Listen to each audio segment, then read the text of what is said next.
The Great Battle on the Volga. Films made by 150 Army cameramen included in this picture. The cameramen who filmed Soviet troops in action were Bakar, Goldbrich, Ibragimov, Katzman, Malov, Arlyankin, Paselsky, Vikharev, Goldstein, Kazakov, Khrushchevsky, Mukhin, Ostrovsky, Sotin, and Shadronov, with acknowledgments to the State Film Archives. Scenario, Yuri Smirnitsky, directed by Maria Slavinskaya. Text by Alexei Surkov, music arranged by Makarov. Military advisor, Lieutenant General Platonov. Central Documentary Film Studio.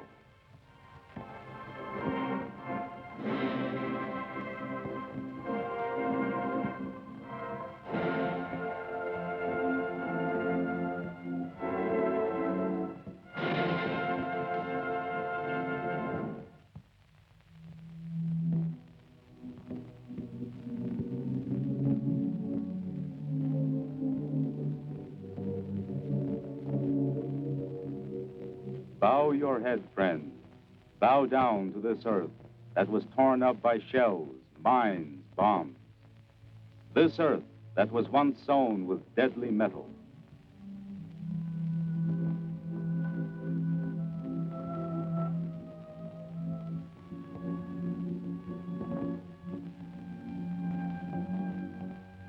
This earth for which the Russian people gave their most cherished possession, their life.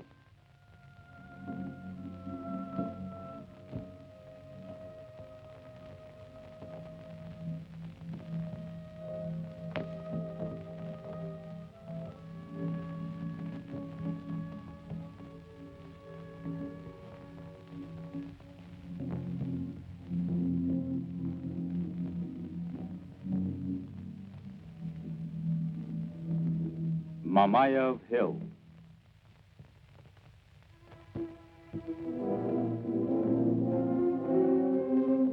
A tornado of war, of blood and death crossed over this place.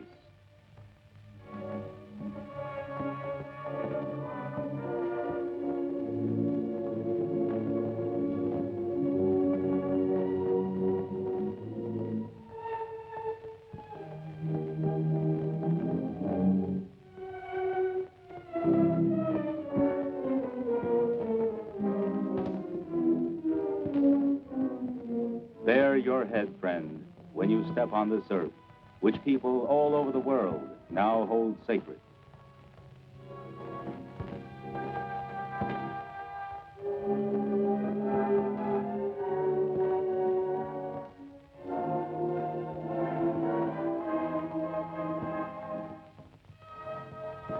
There is a handful of earth from here in the grim Antarctic today.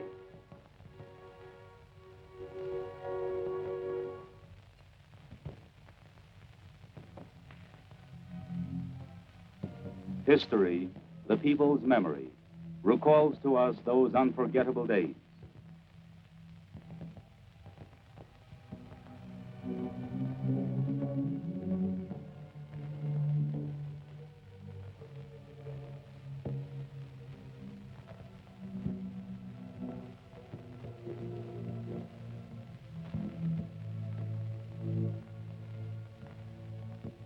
The summer of 1942 was a time of terrible anxiety. The firing line of the Soviet-German front extended hundreds of miles over Soviet soil from the Arctic Ocean down to the Black Sea. There was constant fighting in the key sectors. Battles raged on the Barents Sea. Soviet forces fought the enemy within the Arctic Circle amidst icy cliffs and snow-covered tundra.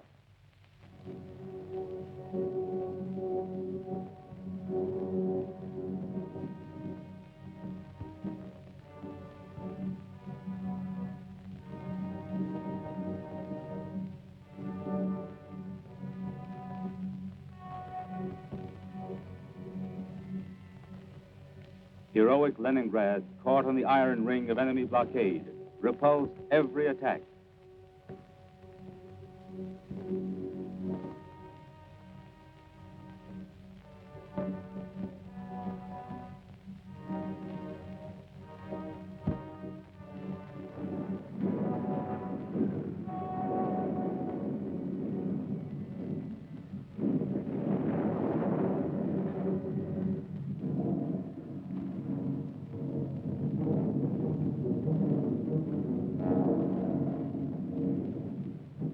troops of the Leningrad Front and Baltic sailors put up a valiant defense of the city.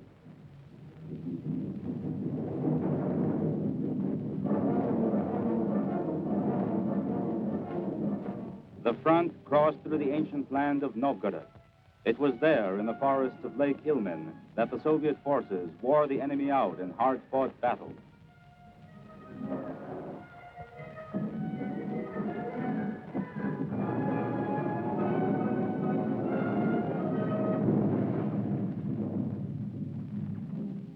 The German fascist troops had been routed at the gates of Moscow, but were still close to the city.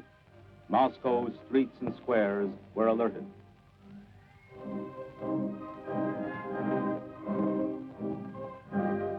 Soviet divisions to the west, covering the approaches to Moscow, were fighting continuously. Although the Red Army did not yet have superiority over the enemy, Soviet troops were consolidating the success won in the Battle of Moscow.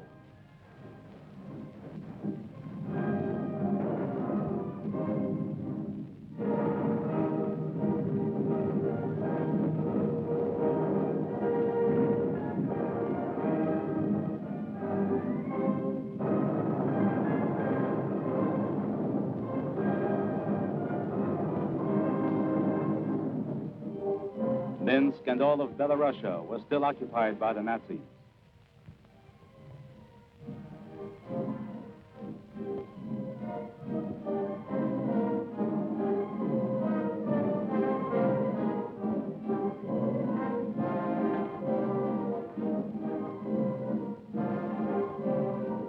Day and night, their heavy jackboots could be heard as the Nazis combed the streets. During the first year of the war, the enemy had captured a large part of the Soviet Ukraine. The wealth created by the Ukrainian people's hard work was plundered methodically and mercilessly. Trainloads of slave laborers, trainloads of food were sent to Germany.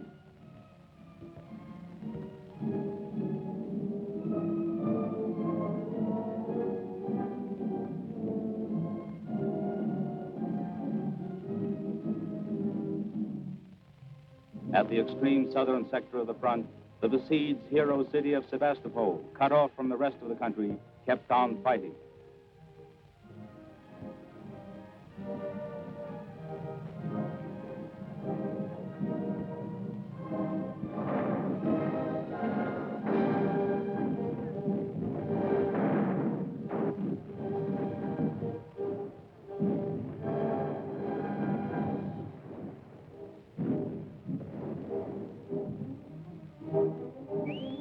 Among the city defenders were sailors of the Black Sea Fleet, known for their stalwartness and bravery in action. Months passed, but Sevastopol did not surrender.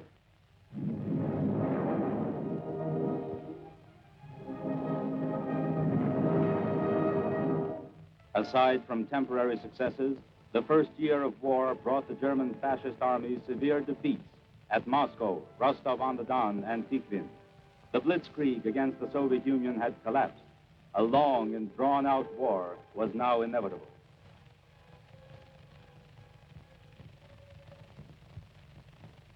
In the summer of 1942, the Hitler Command had concentrated shock groups east of Kharkov and Kursk and in the Donbass, with the aim of launching a major offensive, smashing the Soviet forces in the south and seizing the oil fields of the Caucasus and the rich farm regions of the Don, the Kuban, and the lower Volga. It was also the enemy's intention to cut off one of the key communication lines connecting the Soviet Union with her allies. Hitler's crack troops rushed into the offensive. The second front in Europe was still only a promise, so the German command was able to concentrate more than double the number of Soviet forces in the southwest sector. About 90 infantry, motorized, and tank divisions were thrown into the enemy offensive.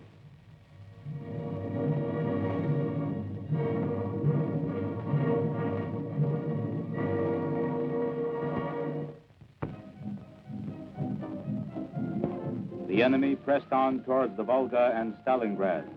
Their goal was to split the Eastern Front and cut the Caucasus off from the central part of the country. 1/5 of the German infantry and close to 1/3 of the tank divisions were in action here. Over 1 million Hitlerite soldiers.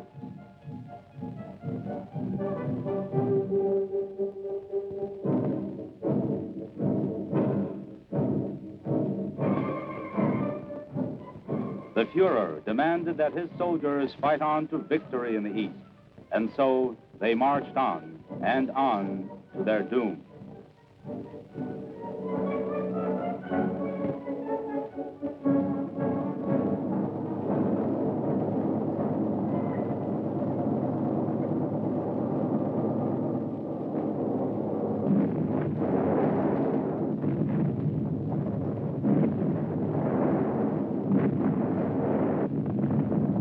Fierce clashes barred the enemy's way.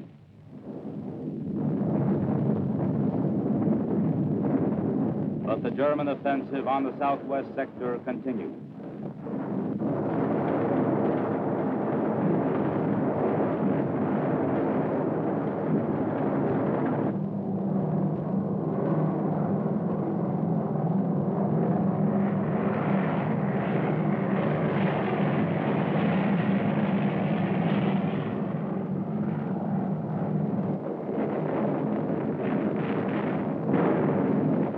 Fighting hard and stubbornly, the Soviet troops showed a fortitude that amazed the world, but the odds were too uneven.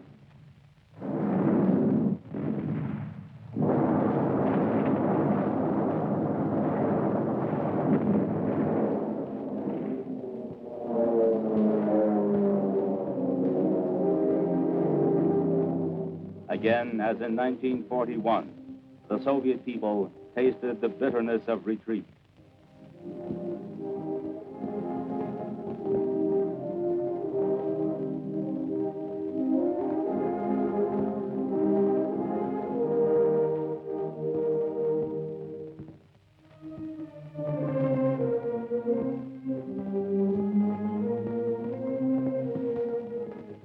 They withdrew to the east to save themselves from slavery and destruction.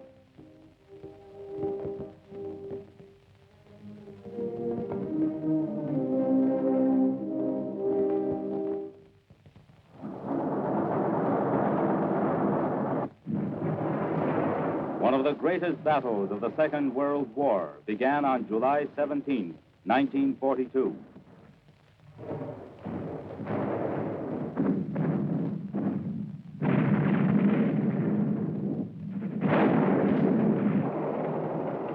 In the second half of July, the enemy pressed the Soviet troops back to the lesser bend of the River Don. A major battle was fought there in the steppes. The Soviet forces fought valiantly, inflicting heavy losses on the enemy. The Nazis called the road to the Volga the Death Road.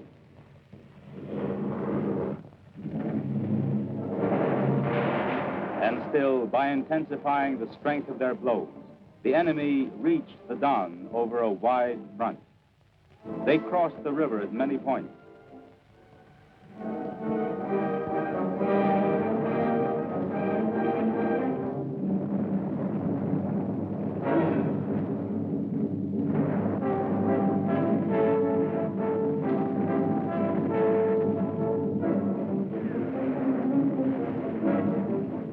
Division after division poured into the steppe country beyond the Don.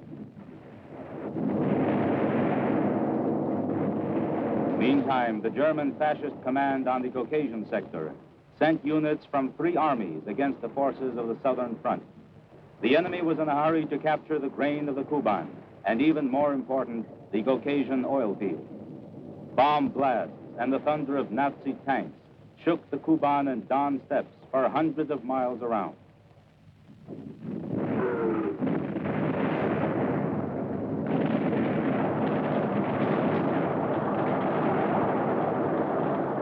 The Soviet command made an all-out effort to check the advance of the Germans.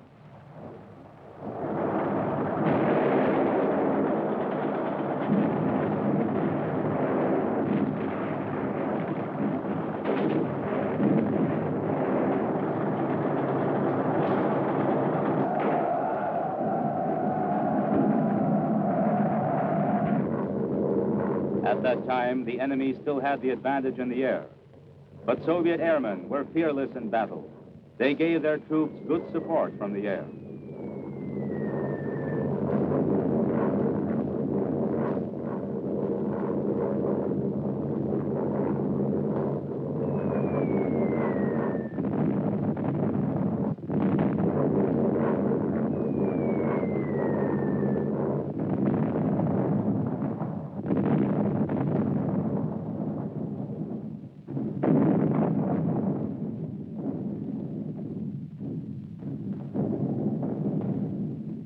Regardless of losses, the enemy pushed on.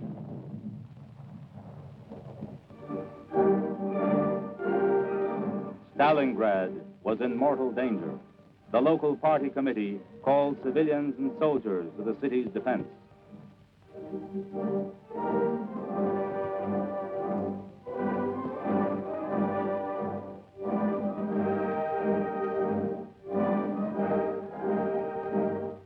Young and old helped build defenses.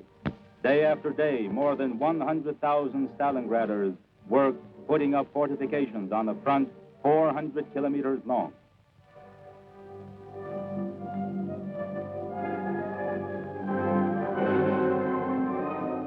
Soldiers worked alongside the townspeople.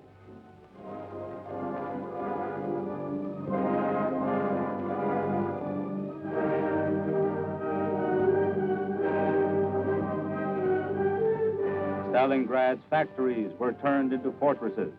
The open house shops of the Krasny Oktyabr works smelted steel for the front. Tanks now rumbled out of the gates of the Stalingrad tractor works. German shock troops headed for the city from two sides. The 4th Tank Army had been turned back from the Caucasian sector and was to attack from the south, but it met fierce resistance from the Soviet forces.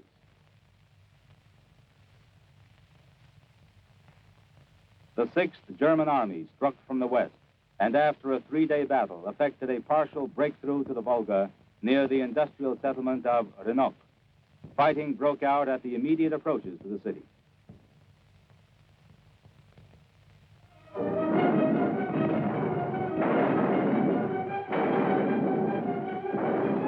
Pressure was increased all along the front. Nazi forces had come right up to the city. They cut off the railway connecting Stalingrad with Moscow.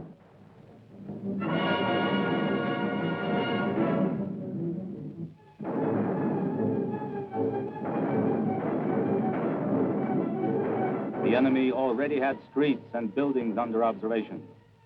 Victory, the Nazis were certain, was already in their hands. But the Stalingrad Defense Committee and the Regional Party Committee were resolute in their determination to defend the city.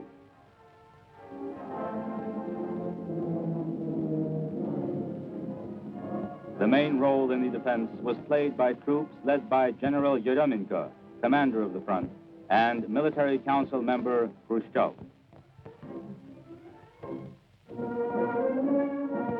During those critical days, the people of Stalingrad joined civil defense battalions.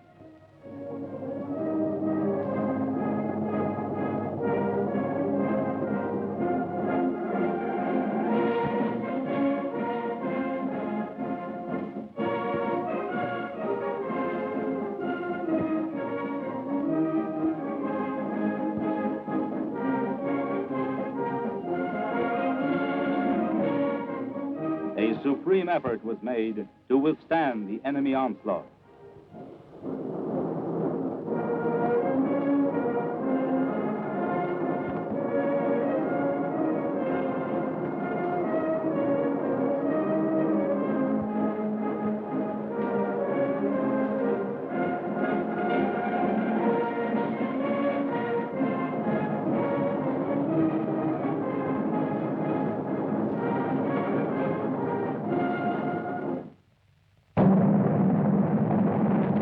The enemy set August 23rd, 1942, as the date of a massive attack from the air to smash the city's defenses.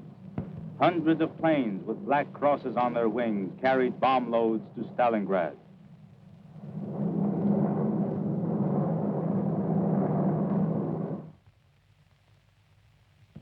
But the front-line city was not taken by surprise.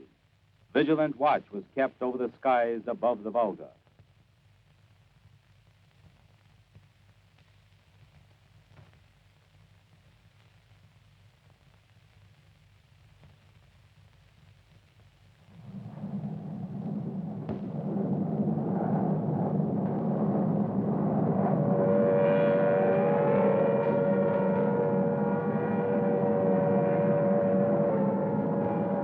The anti-aircraft system was ready for action. Fighter pilots under General Flukin made bold attacks on German bombers.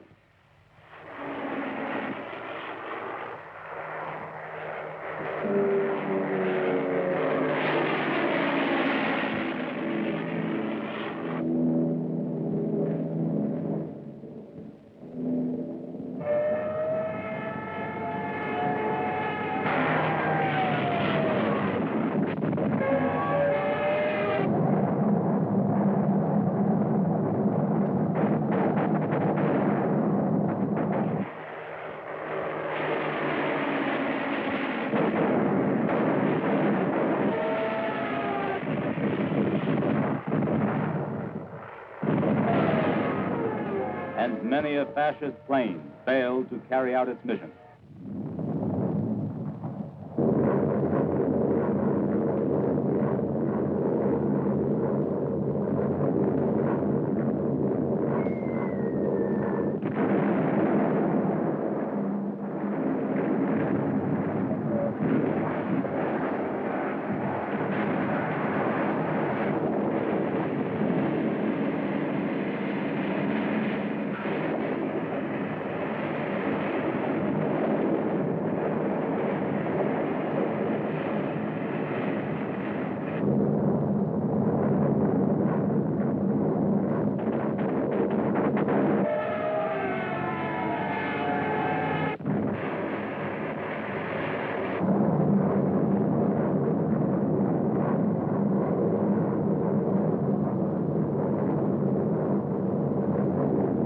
And yet, the enemy triumphed. 2,000 bomb hits in one day.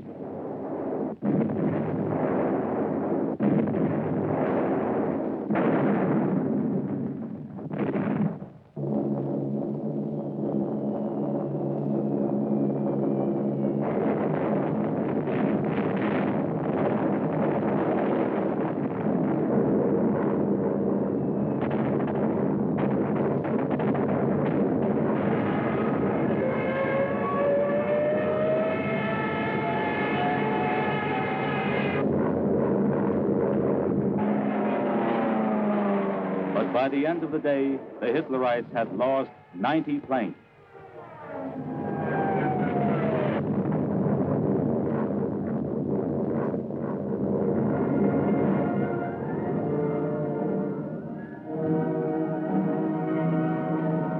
German flyers boasted they had turned the city into a fiery hell.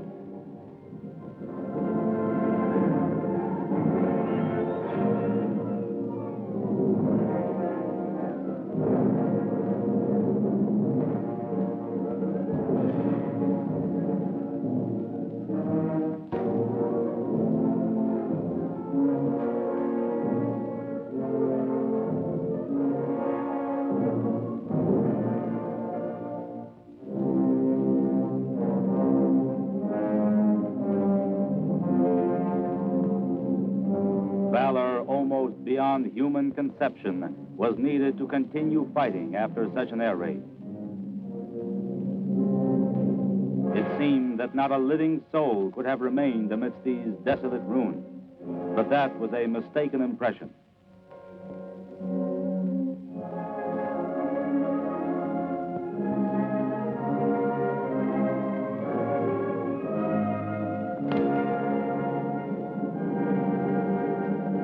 The survivors left their city, now reduced to ruins by fire and metal, and retreated beyond the Volga.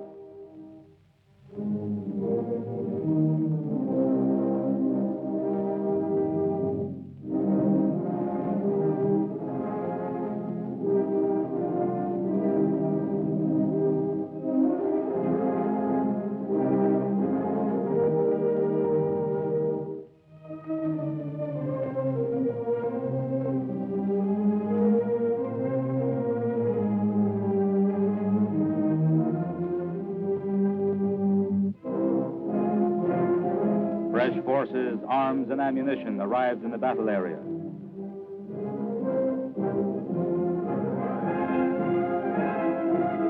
Red Army reinforcements approached the city along the Volga and on roads across the steppes.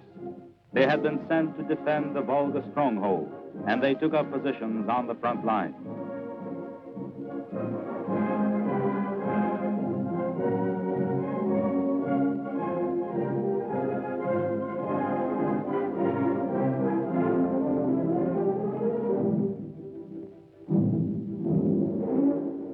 The air raid was the signal for a general and decisive attack by the Germans.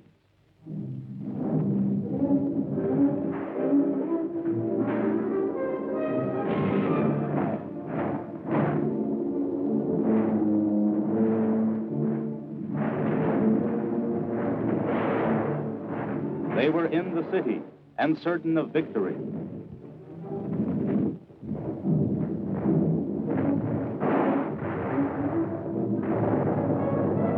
Suddenly, the Soviet forces rose up from the ashes and rushed into a counterattack. The resistance grew stronger by the hour.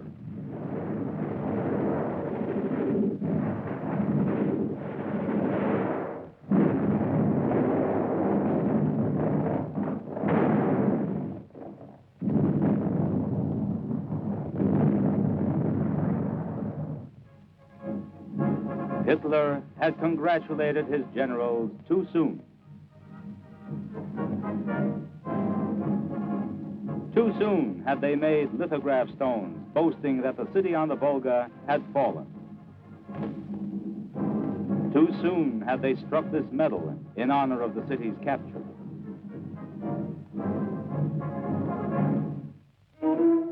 The attention of the world press was focused on the battle on the Volga.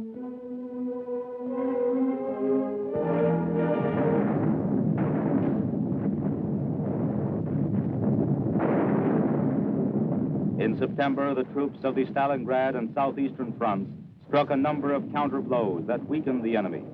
In the city itself, General Shumilov's 64th Army and General Chuikov's 62nd Army waged a heroic defense.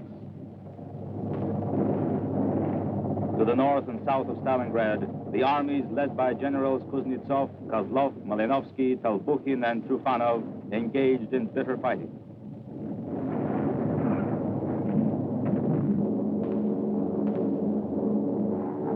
While attacking the Volga stronghold, the Germans also continued their advance on the North Caucasus, whose grain and oil were such a great temptation. Here they managed to press back the Soviet forces and enter Krasnodar.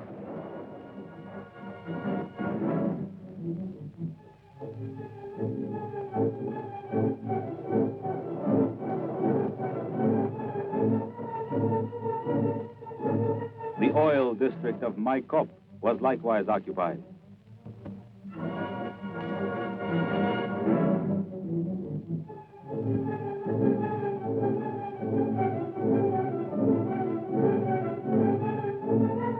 German fascist troops reached the Caucasian mountains with the goal of capturing the passes in the main Caucasian range.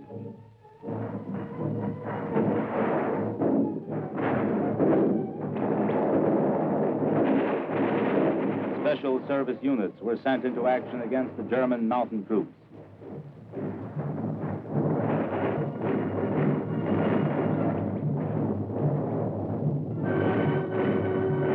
There were fierce clashes high up amidst cliffs and crevices. The enemy's way to the southern slopes of the mountains was barred.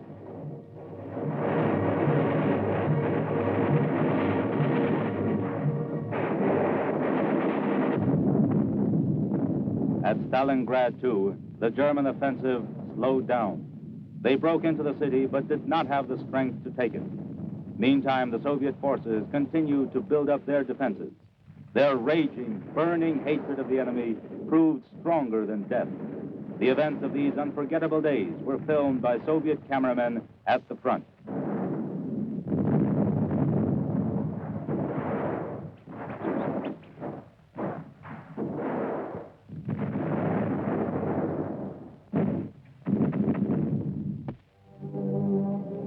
The 62nd Army of the Stalingrad front, which had been squeezed right up to the Volga, fought under unbelievably hard conditions. The defense belt, 25 kilometers wide, and from 2.5 kilometers down to only 200 meters in depth, was under fire by all types of enemy arms. The dugouts of Army headquarters on the steep bank of the Volga were like birds' nests in the sand.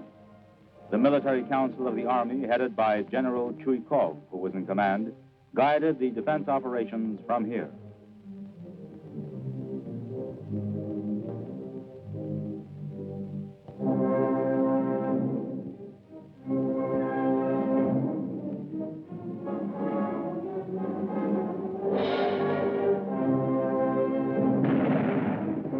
The men of the 13th Guards Rifles Division, commanded by General Radintsev, were outstanding among the city's defenders for their courage and valor.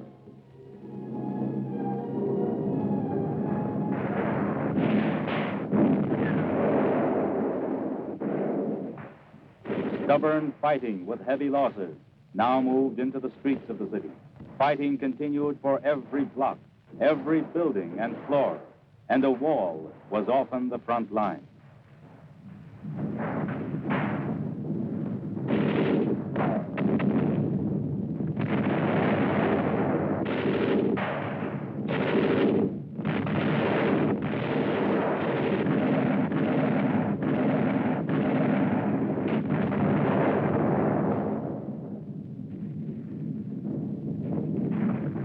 Sniper Anatoly Chekhov shot down many a German soldier and officer.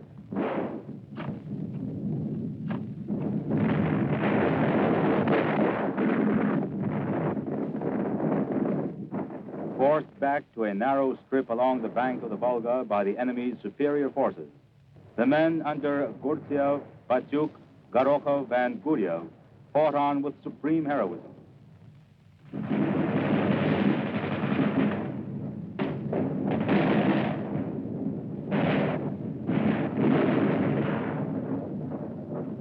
History has not left us the names and ranks of those who laid down their lives in the fighting on the Volga. But the Soviet people cherished beyond measure even these nameless film records.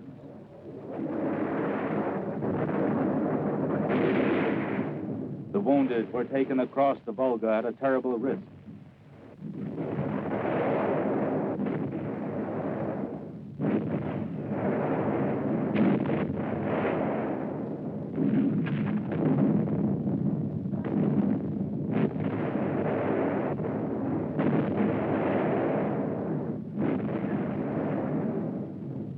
This was known as Ludnikov's Island.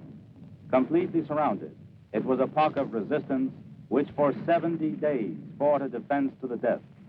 The 138th Division under Colonel Ludnikov prevented the enemy from reaching the barricade works. This small piece of land on the riverbank has become a legend. It extended 400 meters along the front and was 300 meters in depth. From here, reports were sent to Army headquarters. These brief words meant so much. Exceptionally hard, fierce fighting. 14 enemy attacks repulsed by artillery fire, counterattacks, and hand-to-hand combat. The enemy has reached the Volga on both sides.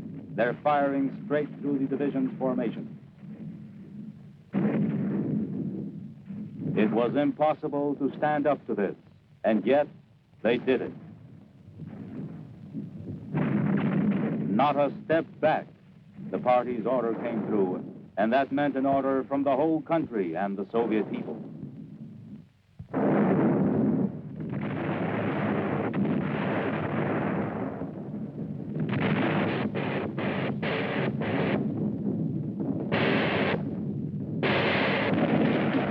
Machine gunner Starodubtsev died the death of a hero. It was an unwritten law of frontline brotherhood that the living gave an oath to those who had been killed. We'll stand to the death. An unforgettable page in the history of the Battle of Stalingrad was Sergeant Pavlov's house, where a small garrison kept up a defense for 2 months. Shoulder to shoulder they fought, Lieutenant Afanasyev, Guard Sergeant Yakov Pavlov, Privates Ilya Voronov, Faizaran Ramazanov, Ahmed Turdiev, Nikolai Masyashvili, and Vasily Glushchenko. There were others, too. Many of them known, still more unknown. These are just a few names and facts from the frontline history of those grim days.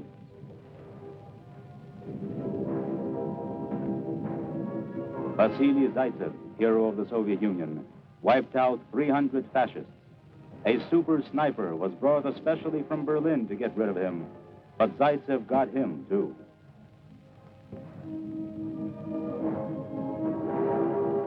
"198 combat missions were flown by Captain Yefremov, twice hero of the Soviet Union.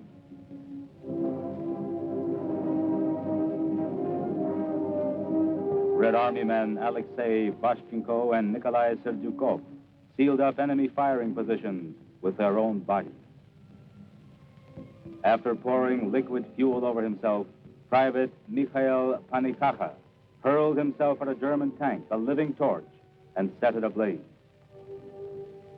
Ilya Kaplunov of the Soviet Navy destroyed 9 tanks in a single battle, the last after his own leg had been torn off.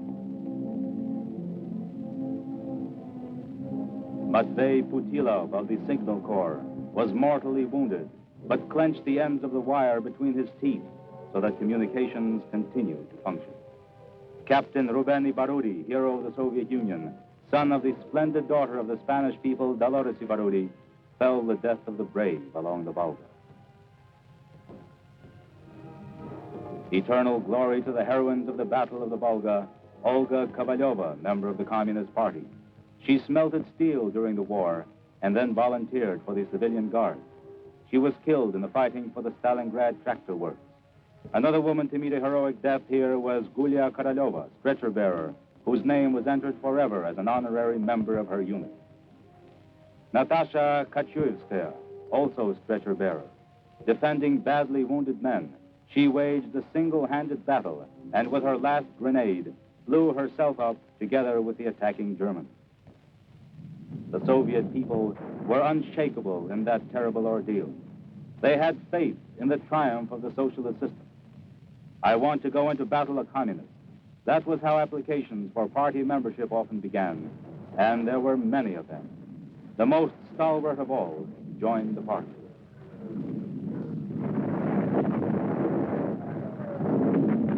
They received their party cards at the front line.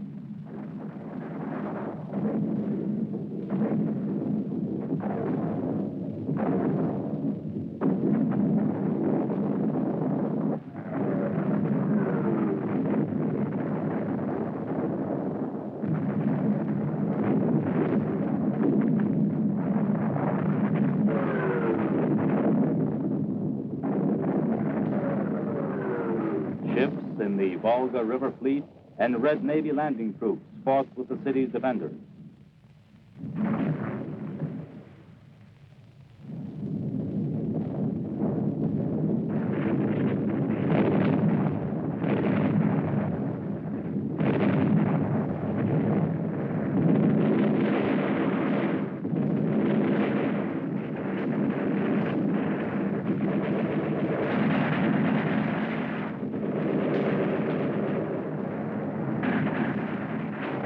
Defending Stalingrad.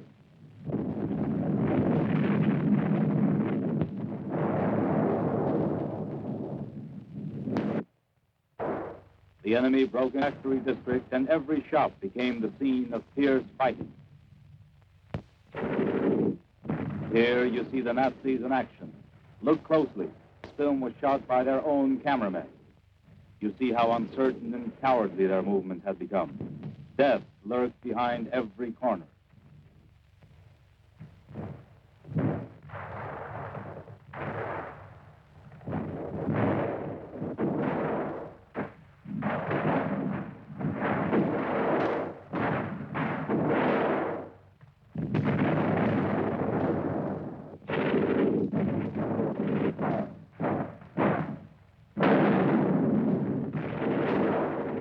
Soviet soldiers adapted themselves to fighting amid the ruined buildings.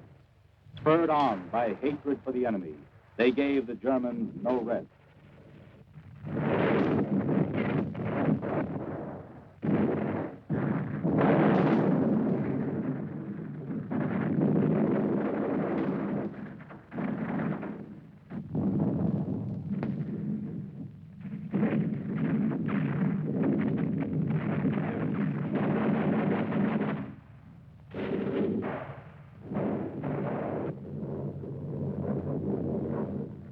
Badly entangled in street fighting, the Germans attempted to crush the Russian defenses from the air.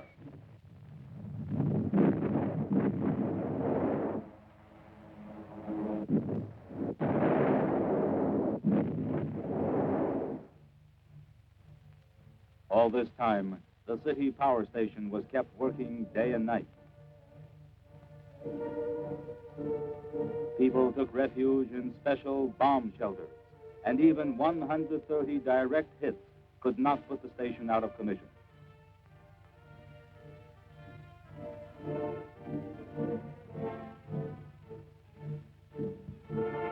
In the southern part of the city, near the shipbuilding yards, the work of repairing damaged tanks went on day and night. From here, they were driven straight to the front line.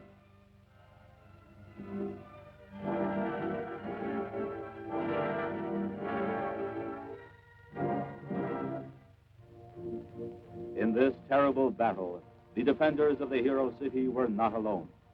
All the Soviet people were with them, the entire multinational country, closely united by the Communist Party and its Central Committee. Everything for the country's defense, all as one man to the struggle. Old-timers, veterans of the first 5-year plans, went back to their machines.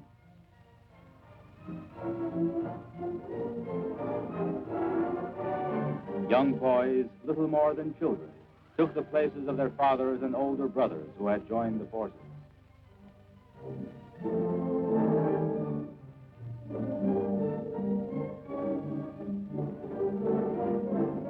Girls did their share too. Everyone who could help forge victory.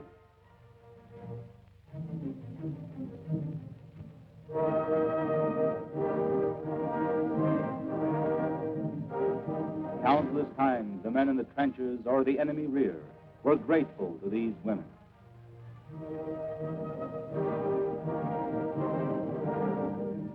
Millions of husbands were now soldiers. Millions of wives, sweethearts, and sisters helped the war effort on the home front.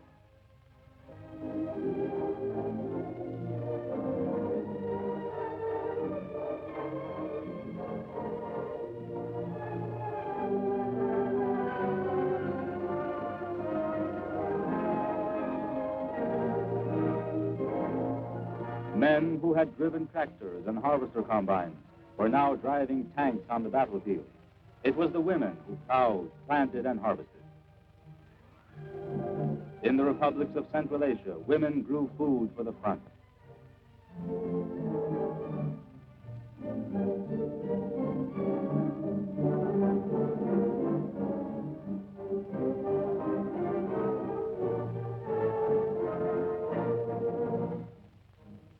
Far from the front, in the Urals and other areas, the war effort was intense. The steel from these furnaces was for the front.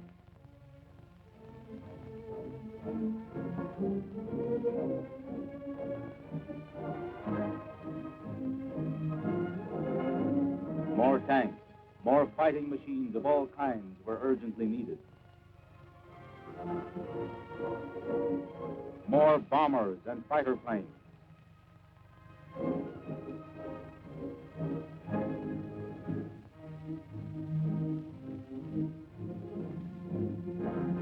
More guns of every type and caliber.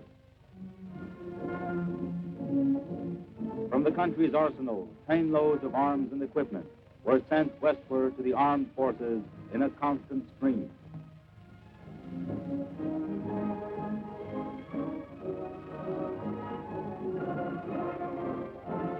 On decision of the State Defense Committee, fresh units and formations of all arms were brought up to the battle area. Tank units that had been deformed anew moved steadily in. The reserves sent into the fighting were now well equipped, well armed, and well trained.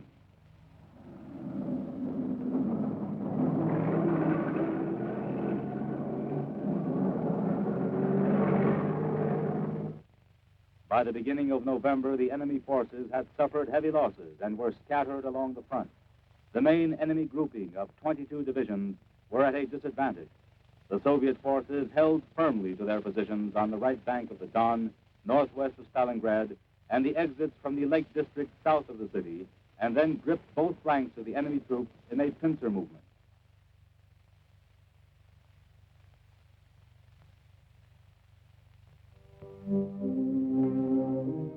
In the meanwhile, preparations were underway under the leadership of the Communist Party Central Committee for a decisive Soviet offensive.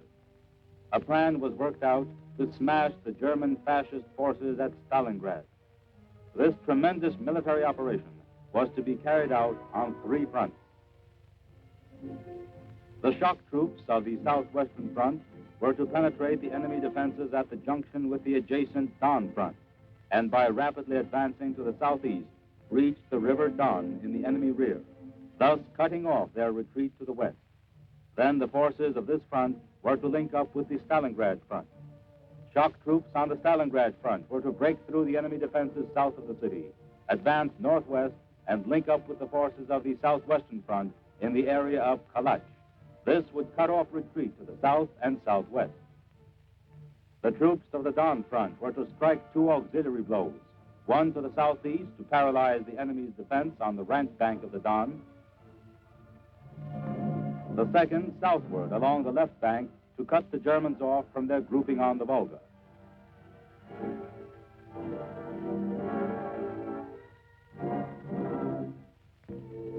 General Yeremenko, himself wounded, conferred military decorations on his soldiers and officers.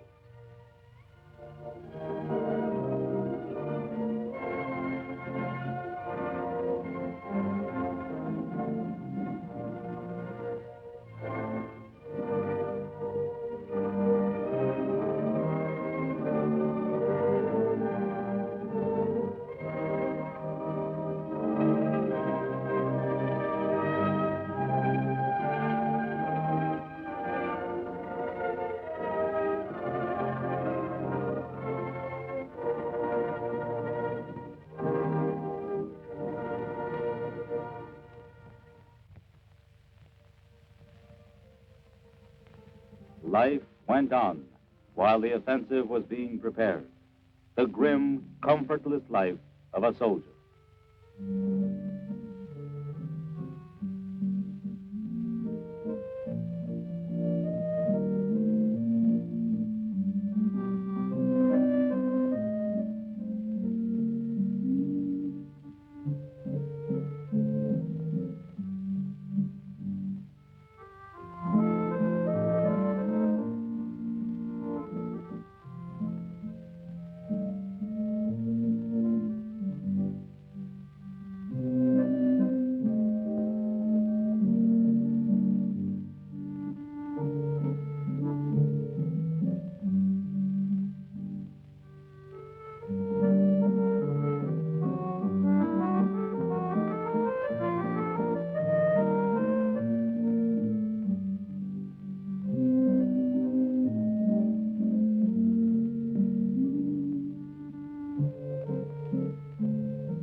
Unknown to the enemy, the Soviet command was concentrating reserves and equipment ready for action. Work continued day and night on the Volga crossing. This was a front line in every respect, and thousands of people displayed courage and endurance under constant enemy fire.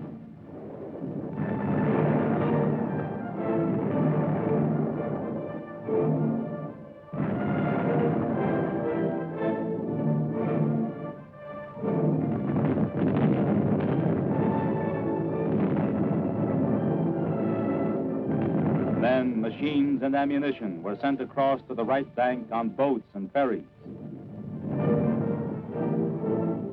Military commanders and old-time Volga navigators took their places side by side on the captain's bridge.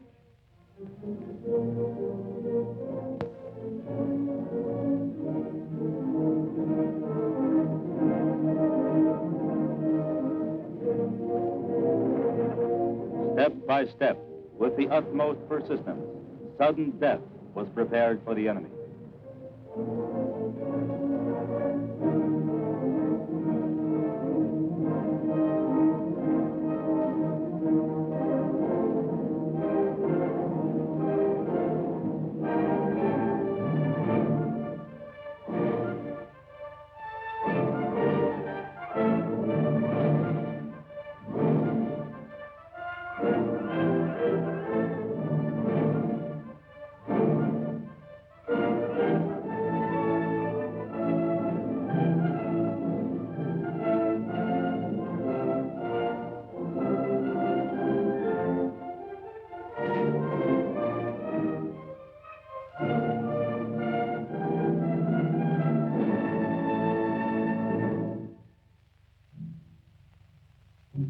And the enemy was kept under constant observation.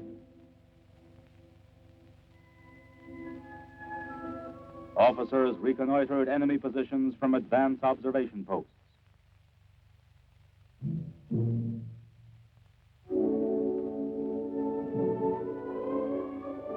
Then, one day, the three fronts went into coordinated action. The Stalingrad front under the command of General Yeremenko, Military Council member Khrushchev. The Southwest Front, commanded by General Vatutin. The Don Front, under the command of General Rokossovsky.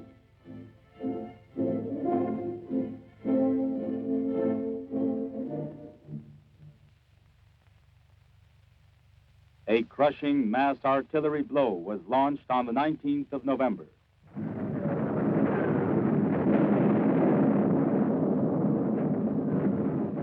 The day the Soviet forces began their offensive was the beginning of the end for the fascist hordes that had marched to the Volga.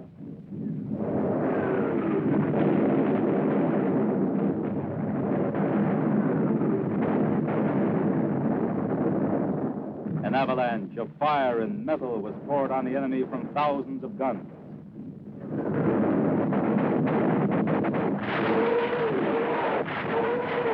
Like fiery dragons, the rockets of the famous Katyusha mowed the enemy down.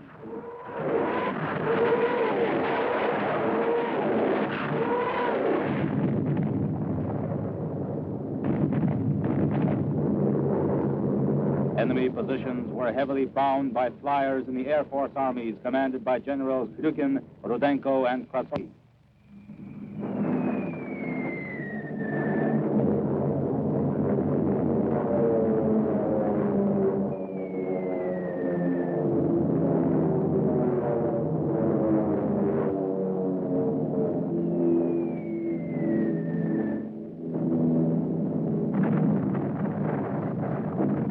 When the German forces had been stunned and deafened by the Soviet artillery and Air Force, the big attack began.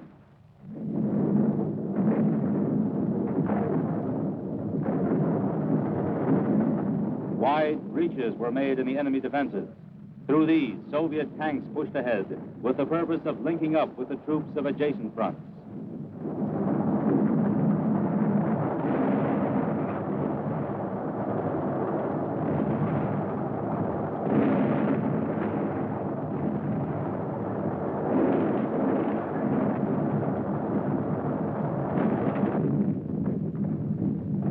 Soviet cavalry forces raced through the breach toward the German rear.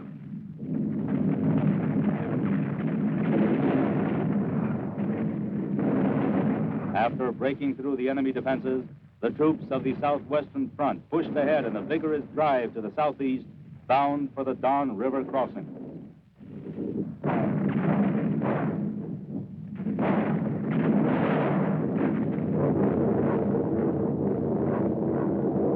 A day day later, on November 20th, the forces of the Stalingrad front also struck heavy blows at the enemy.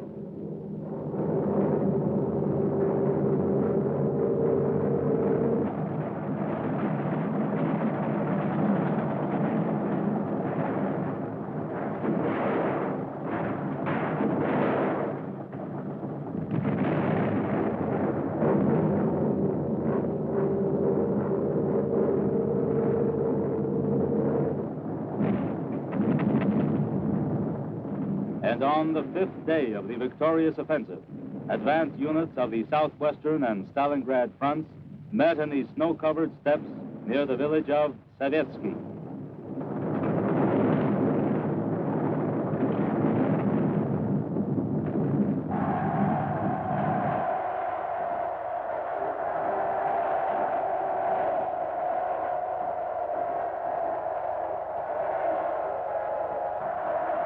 On November 23rd, exactly according to plan, the steel ring around the German fascist grouping between the Volga and the Don was closed.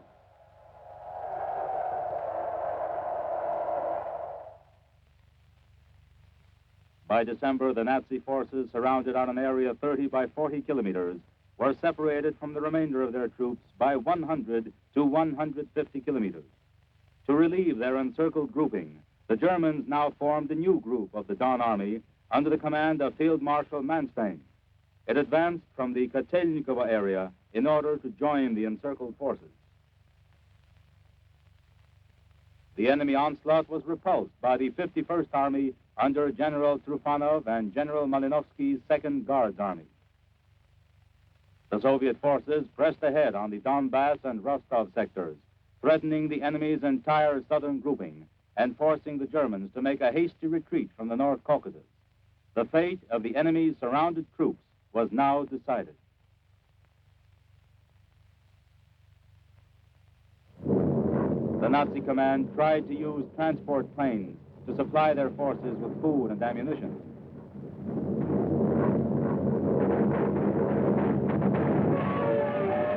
But it was useless. This scheme was frustrated by hurricane fire from the Soviet anti-aircraft guns and attacks by fighter planes.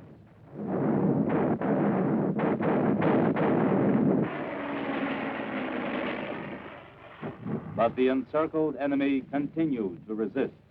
Troops of the 62nd Soviet Army were engaged in constant fighting amidst the ruins of Stalingrad. Stubbornly and without let-up, they smoked the enemy out of every trench and every cellar.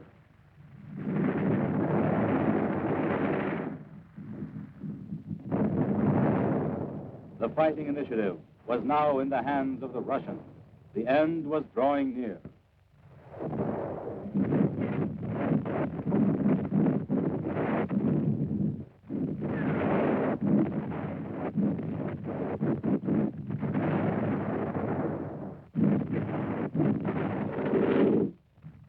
The plan was to slice up the enemy's besieged group by blows from different directions and mop up unit by unit.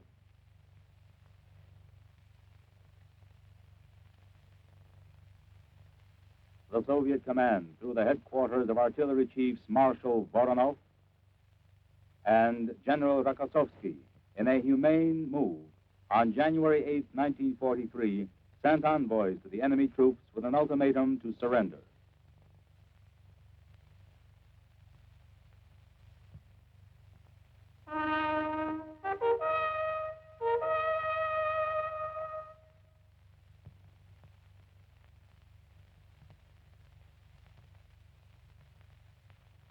When the time limit was up, the order was given to advance.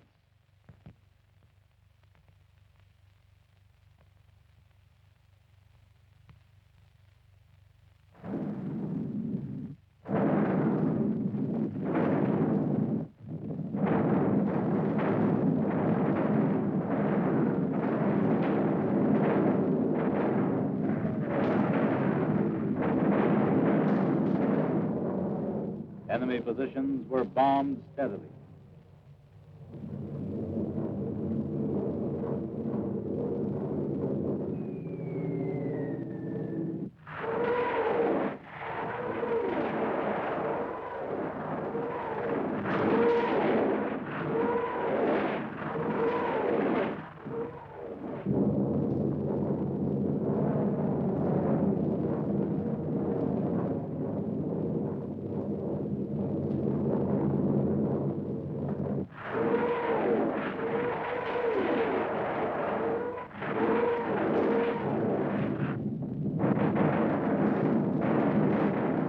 bitterly cold January day, after the artillery had pounded the enemy lines, the infantry went into action.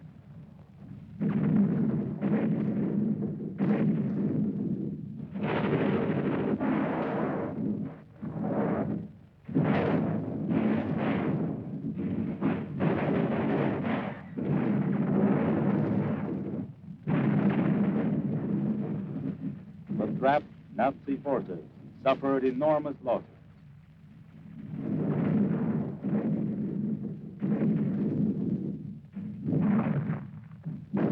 The land along the Volga was strewn with smashed enemy equipment.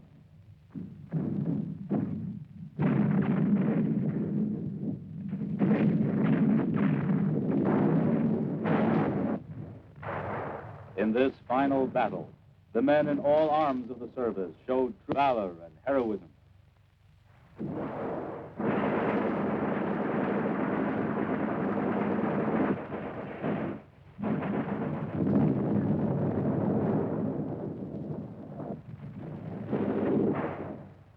The enemy could no longer stand up to the pressure. Those who had come to the Volga as conquerors now began to crawl out of their shelters, emerging from cellars and dugouts.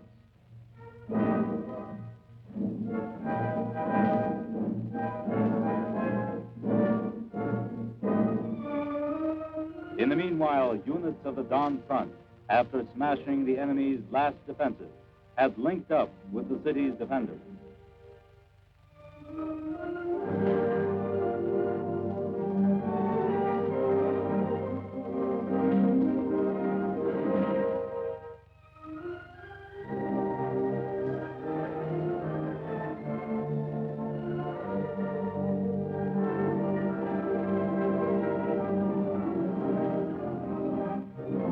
The defenders of Stalingrad had withstood 700 fierce attacks. 2 million men had been engaged in the great battle. On the 2nd of February, the last volley was fired.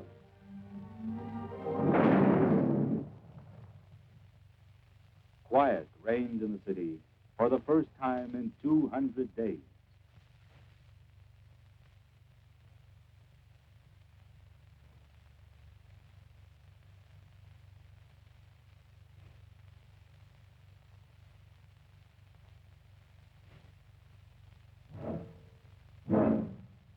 The enemy was completely routed, and a mass surrender began.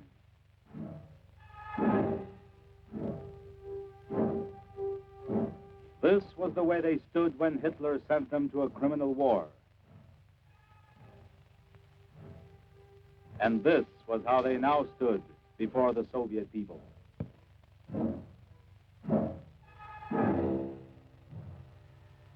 This is the way they received their Iron Crosses after Paris. And these were the crosses they got in Soviet Russia.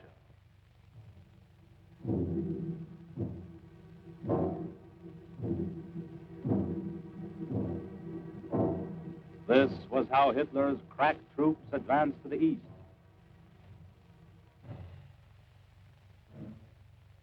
And this was the way they left the banks of the Volga.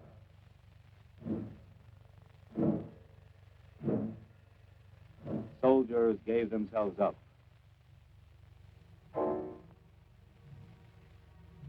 Officers surrendered.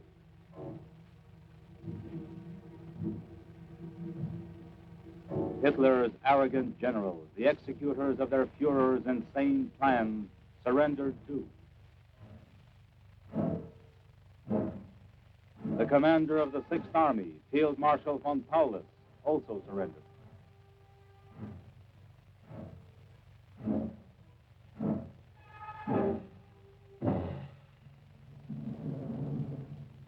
Endless columns of prisoners.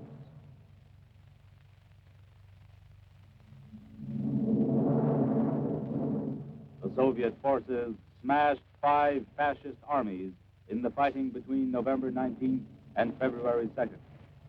Germany lost 33 divisions and 3 brigades completely. 16 divisions had lost more than half their men. 91,000 enemy soldiers and officers surrendered.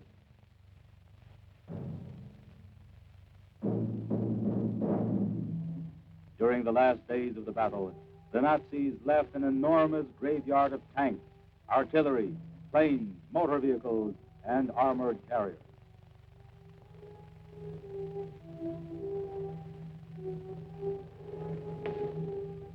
These fighting machines had covered the roads of vanquished Europe on the ground and in the air.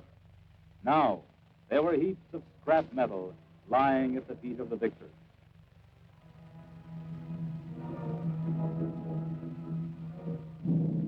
Never in the history of warfare had a huge army suffered a defeat like this.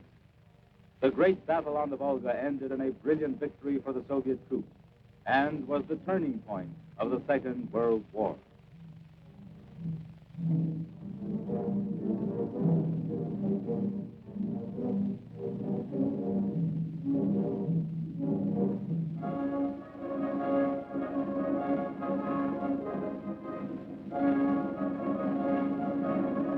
The Soviet victory was celebrated joyously. Red Army soldiers, officers, and generals gathered on the city square surrounded by ruins.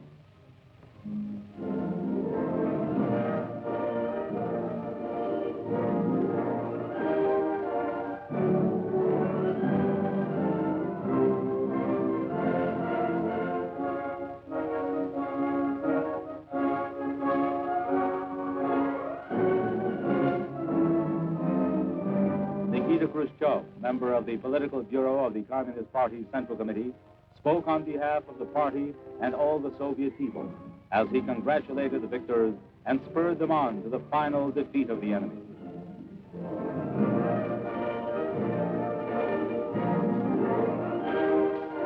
Now that the fascists had been defeated on the Volga, the Soviet forces advanced westward. The dawn of victory over fascism could be seen in the fires of this great battle.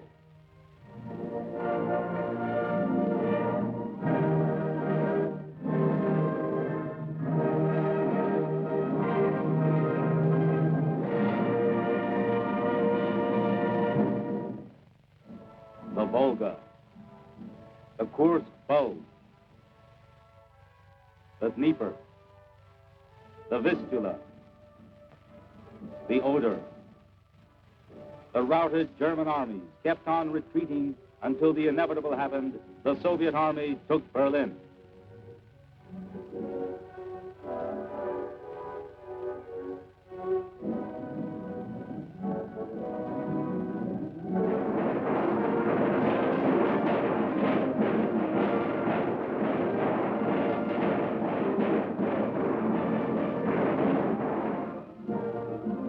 Hitler Germany surrendered unconditionally.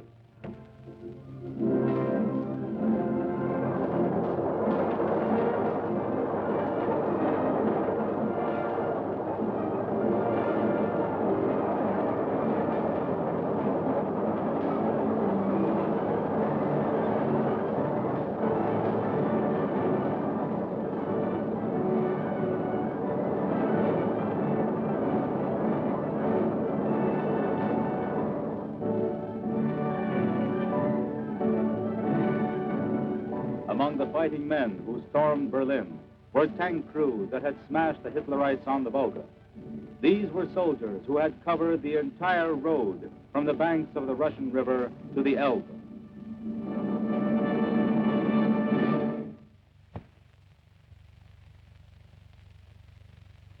And now, take a final look at the hero city as it looked, ghastly but proud, when the battle was over. This is a story to tell your children and your grandchildren.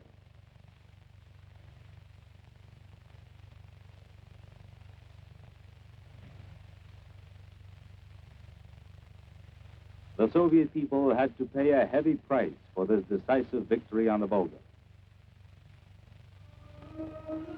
No better monument could have been conceived than present-day Volgograd.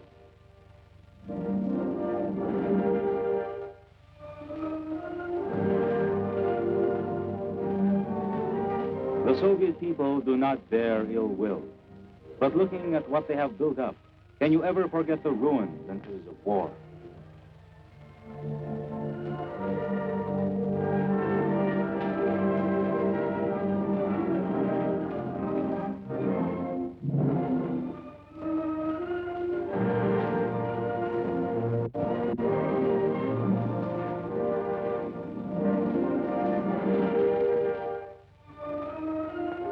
The memory of the immortal exploit at Stalingrad will never be erased.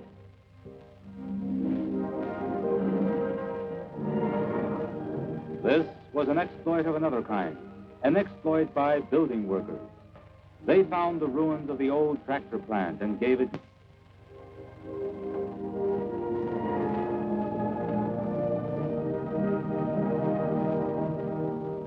It was they who made an old dream come true and connected the Volga and the Don.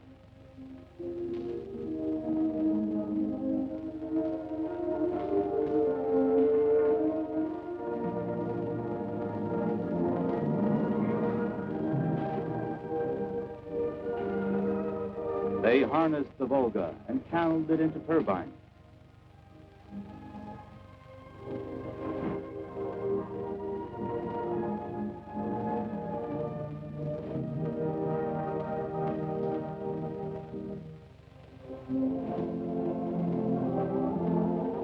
But we will never forget that this flourishing land on the Volga was once crimson with the blood of our fathers and brothers.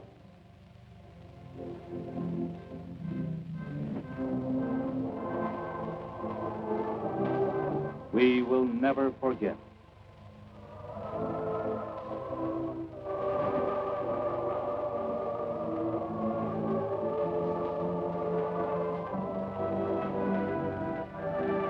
The city of builders and heroes received many tokens of admiration.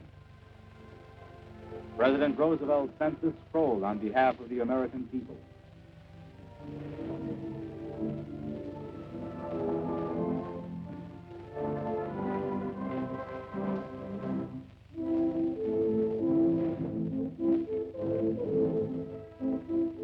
This symbol of victory was a gift from the King of England.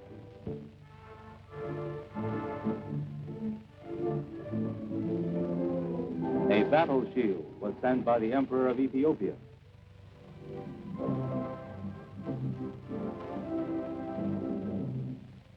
The seal of Coventry was a fraternal gift from the British town, which also suffered the horrors of war. Zhou Enlai, Premier of the State Council of the Chinese People's Republic, sent this bas-relief. A memorial medal was a gift from the Defense Said.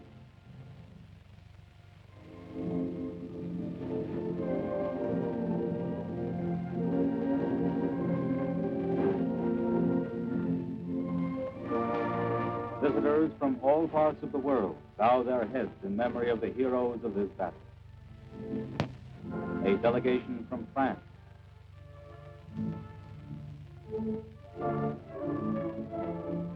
Envoys of People's Korea. State leaders of Indonesia.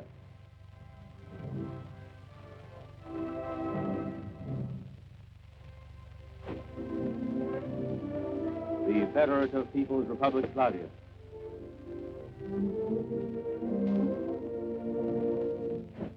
Representatives of the people of India.